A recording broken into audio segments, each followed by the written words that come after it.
मोहतरम महमूद पाशा साहब को कि तशरीफ लाए और अपना कलाम पेश करें। तशरीफ लाते हैं महमूद पाशा साहब, भरपूर तारीफ।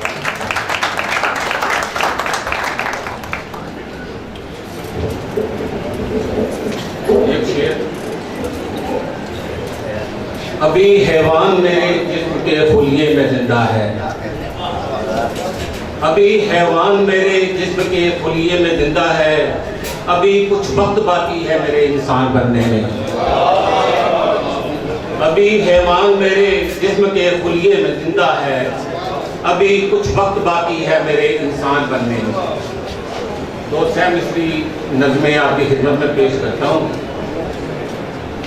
फाका कशी। जब तमन्नाएं भूख बनती हैं,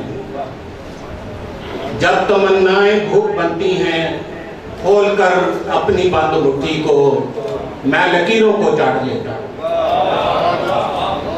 जब तमन्नाएं भूख बनती हैं, खोलकर अपनी बंद मुट्ठी को मैं लकीरों को चाट लेता। शब परस्तों ने आपके सोचा है, शब परस्तों ने आपके सोचा है, इससे पहले कि रोशनी फैले हर दिए को बुझा दिया जाए।